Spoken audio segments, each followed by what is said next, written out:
बातमी आहे लाडकी बहीण या योजनेसंदर्भात। लाडकी बहीण योजनेमध्ये बदल झालेले आहेत। कुटुंबाचं वार्षिक उत्पन्न हे आता 2.5 लाखांपेक्षा जास्त असताना जर लाडकी बहीण योजनेचा लाभ घ्यायचा असेल तर कुटुंबाचं वार्षिक उत्पन्न हे 2.5 लाखांपेक्षा जास्त नसावं। शिवाय वयोमर्यादा आता 65 वर्षापर्यंत वाढवलेली आहे। पूर्वी ही 60 वर्षापर्यंत होती, मात्र आता 65 वर्षापर्यंत वयोमर्यादा वाढवण्यात आलेली आहे। शिवाय ज्यांच्या घरामध्ये 4 चाकी असेल त्यांना ही योजना लागू होणार नाहीये।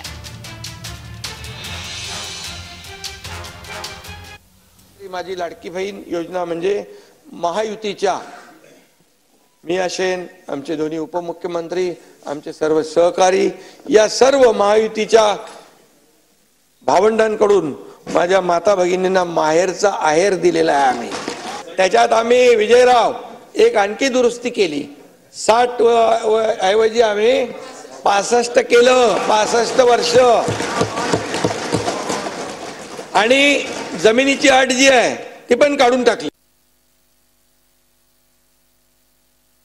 तर त्या पत्नीला 22 किंवा 23 वर्षाची मुलगी असेल आणि ती त्या घरातच राहत असेल तर त्याही भगिनीला आम्हाला हा फायदा द्यायचा, ह्या योजनेचा लाभ द्यायचा।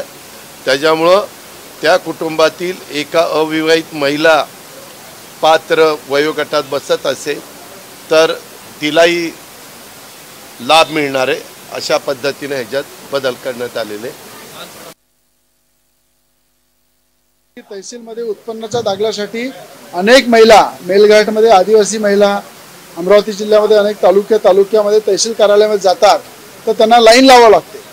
म्हणून त्यासाठी स्वतंत्र एक काउंटर असलं पाहिजे आणि त्याच्या माध्यमातून कुठल्याही प्रकारचे एजंट, कुठल्याही प्रकारचे अधिकारी जर चुकीची वागणूक महिलांना देत असाल तर मुख्यमंत्र्यांनी सांगितलं त्यांना जेलामध्ये टाकू, फौजदारी गुन्हे दाखल करू आणि अधिकारी चुकले त्याच्यावर निलंबनाची कारवाई करू।